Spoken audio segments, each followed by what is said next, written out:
Good morning, everybody. Welcome back to Knuppe Ranch. This morning, as you saw, we started the 4240 John Deere. Dad is going to take it and run out across the creek and start setting out bales for the cows. I got the Bobcat started. I'm gonna hop in it and feed this stuff in the feedlots in here in the yard. So yeah, well, we had that really thick fog that I made a video about. That 90 days from that really thick fog timed out to be like the end of April, beginning of May. But before that, like a month earlier, we had some thick fog as well. And 90 days from that thick fog was like the beginning of April, end of March. So now, well, today is March 22nd, Friday, so we're pretty close to the end of March. Tonight, then Saturday night, and then Sunday, we got some pretty good chances for snow, and some cold weather is going to be moving in. It's not supposed to be terrible today. I think it's still supposed to get up to like mid-30s today, so it's not going to be terrible, but the colder weather is going to come like Saturday night and then Sunday, and of course the snow too. The last time I looked, we had a winter storm watch, and Sunday during the day they were predicting like 3 to 5 inches of snow, and then Sunday night like 1 to 3 inches. They've been changing it, so we really don't know what's going to happen. You really never know what's going to happen with the weather until it's the day of and you're watching it happen.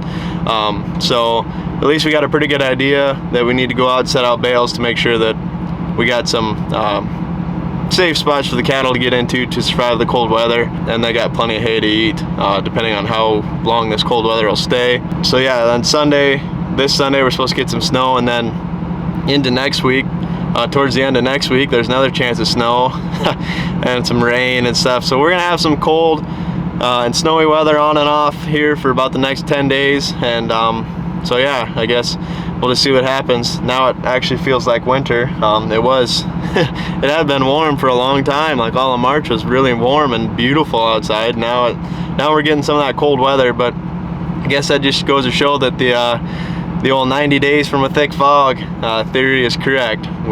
So I guess if you're wondering if that was going to time out right, then it did. But anyway, I'm going to let the Bobcat warm up a little bit, and then I'm going to hop in it and go start feeding.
think you're doing, mister?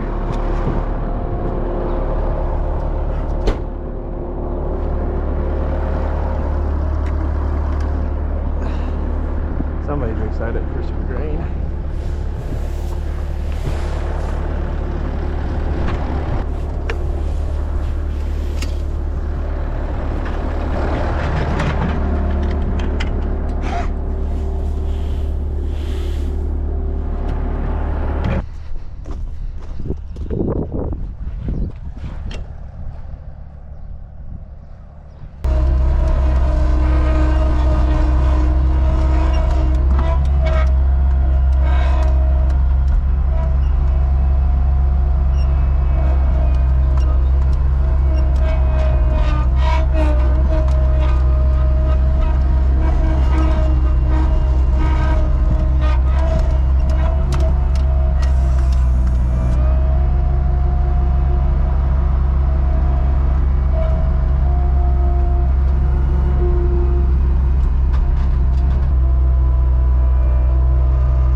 I'm not sure how Dad does it, but every time that he lets me feed with the Bobcat, it's always out of fuel. So every time I get to feed in the warm Bobcat, I gotta fill it up with fuel. He is a wizard of magical powers, and I'm not sure how he times it out so perfectly, but he does. Ventilation action.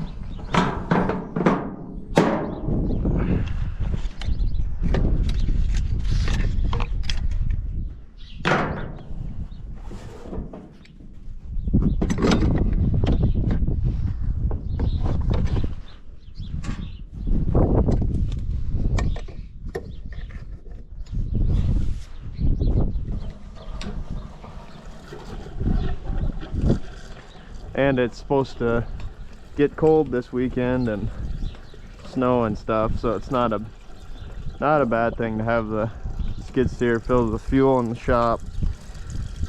So if we got to push a bunch of snow and stuff, then we can do that. Not have to worry about filling it up with fuel first. She's full. I'm curious to see how many people that are in ag or were in ag in the past, how many people have, you know, with these farm tanks, how many families keep the perfect rock to hold the handle on the nozzle up so you don't have to hold it and crank. How many people keep the perfect rock? We got one on this tank, one on this tank that we don't even use for that. Those are different. You gotta find rocks for those ones. And then of course over here we got a couple different choices of how fast you want to fill with your fuel. So I'm curious to see, let me know in the comments how many people keep the perfect rock by their fuel tanks so when they come time to fill up, they don't have to search around for the perfect rock to put in there to wedge it full blast. So I'm curious, let me know.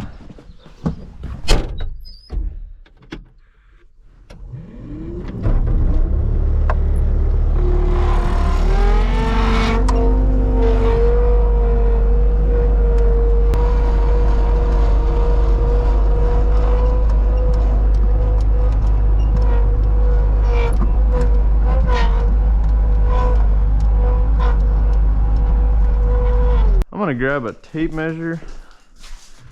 I'm gonna walk over to the barn here and see how many feet of hog panel I'm gonna want in this barn ideally, because before I know it I'm gonna have baby pigs, so I need to get this project wrapped up.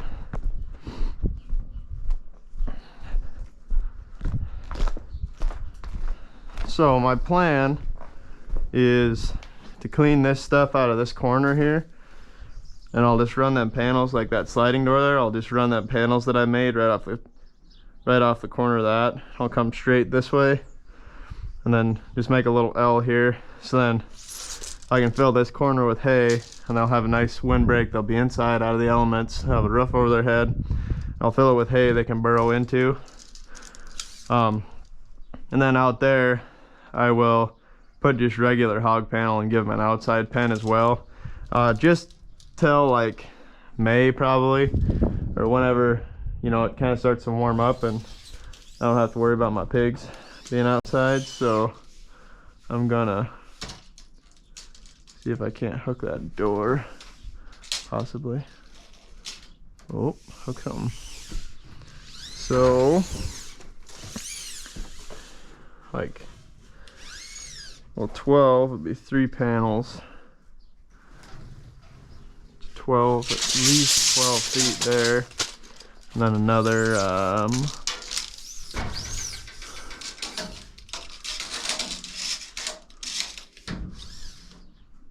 then like another 7 feet. So 12 plus 7 is 19 feet. I have 16 feet. I should be able, right now I should be able to do 3 that way and then 1 coming that way, so then I'll have just 3 feet of, so I need to make 1 more panel for this. So that's not too terrible at all. So I'll make 1 more of them. Boom. Actually might make a longer one, I don't know. Let's see here. I need to run down.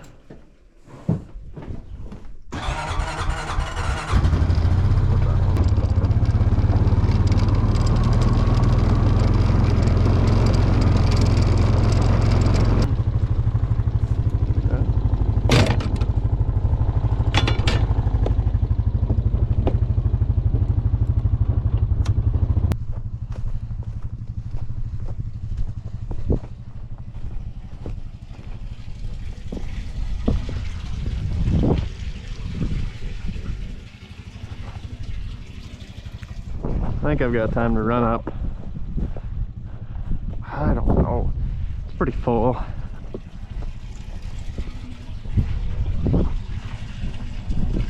fairly full. I'll just turn down a little bit. I think I got time to run up, start the heater in the shop. Maybe cut these two with the length I want them. And then I'll come back and turn that water off.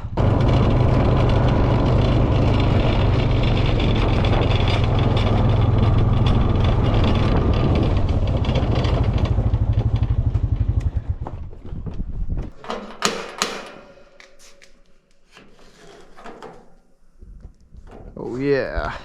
Well, I went and measured in the barn there, and I figured I needed like 19 to 20 feet of panel. I have 16 feet built. I've got one more screen up here that I can cut up and build another panel out of, so I'm going to go ahead and do that. And then I'll know I'll have it enough that I can get that set up in there for my pigs. So yeah, I'm going to set them up in there, have hay in there they can burrow into, and like I said, I'll leave them in there till, because I think they'll be about 6 weeks old when I get them. So I'll leave them in there till they're probably 10 weeks old. Probably leave them in there for a month or so till the beginning of May when things kind of warm up, and then I can I'll move them into that other pen that I made out of that old frame, and I'll move them into that pen. Then I can start kind of moving them around and training them to electric fence and stuff like that, and then eventually I'll get them out grazing pasture on electric fence all summer long, and hopefully in the late fall and stuff like that. So, but anyway, I'm gonna get this last panel built.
Well, I got my last panel built, so now I have enough footage of panels to set up my indoor pen over there in the barn. So now I can start cleaning stuff out and setting them up.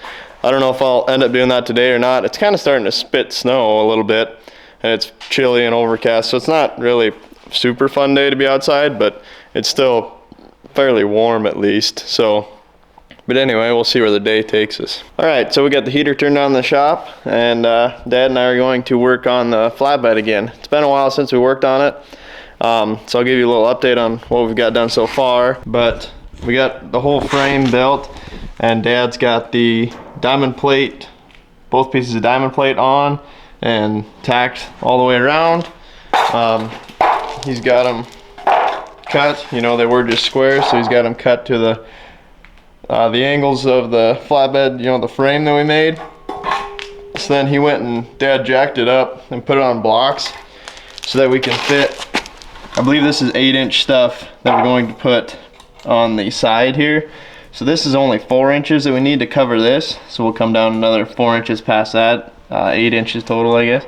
And then once we get it, I think once we set it on the flat or on the pickup, once we get the flatbed done and mount it on the pickup, then we're gonna take and cut out kind of wheel wells out of this diamond plate that's going on the side. We'll cut out wheel wells where the back tires line up. So that's what we're gonna work on. We're gonna get this stuff tacked up, and then we may get this headache rack tacked up on there too as well, and then start putting the diamond plate and the angle iron in. We will just see how far we get. I don't know if we'll get the stuff put in the headache rack, but we might get it up there and tacked on. So we're gonna start working on this anyway, and hopefully get this project rolled out of here soon.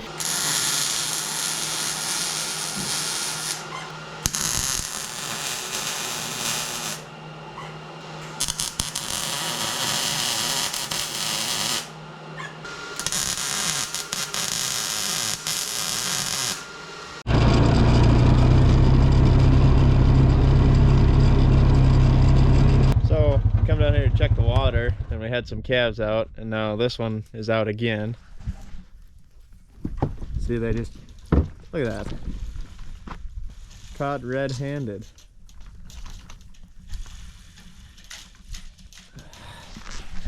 Cattle. So we're pretty sure that, well, the fencer's not working. There is an electric fence that runs around, the perimeter of this.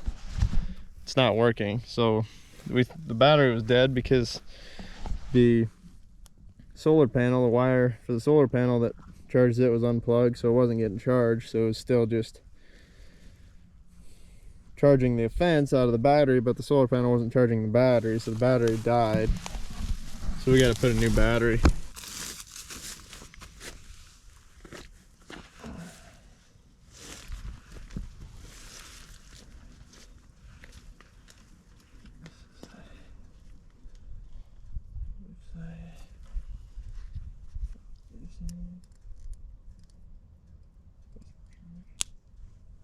Well, she's working now, I think.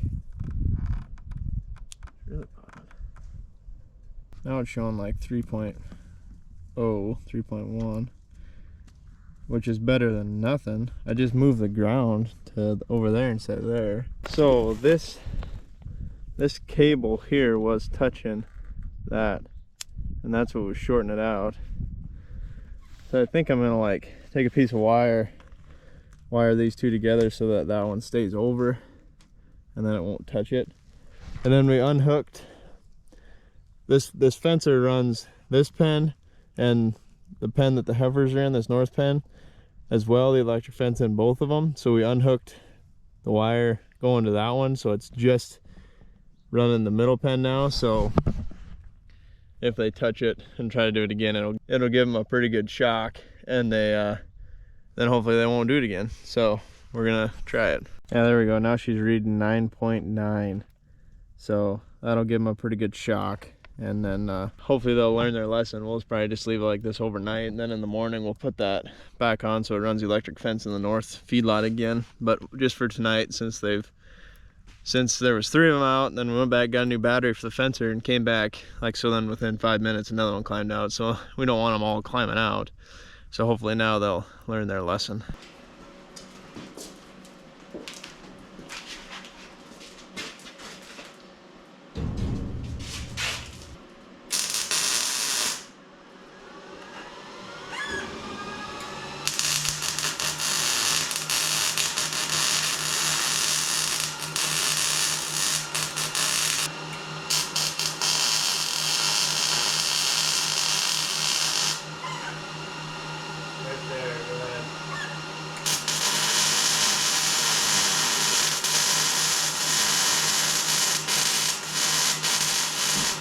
Okay, so Dad and I got these, like the skirting on, this 8-inch skirting. We got the headache rack set and leveled, and then we got these gussets made and the gussets put on to hold it level. So now we just got some welding to finish on these gussets, and then a little bit on these, and then we got to put the diamond plate in the headache rack, and then that angle iron like we were gonna do in the headache rack also, and get that finished up. And then we got to set the flatbed on the pickup and take some measurements for the skirting angle iron on the back, because we want it to kind of come down gradually lower than just 8 inches. So we got some to set it on there once we get all this finished, and then I've lights and all that stuff. So, but we're making progress anyway. But I think with that, this video is over. So thanks for watching. We really appreciate it. We hope to see you next time. And yeah, as always, we'll catch you in the next one.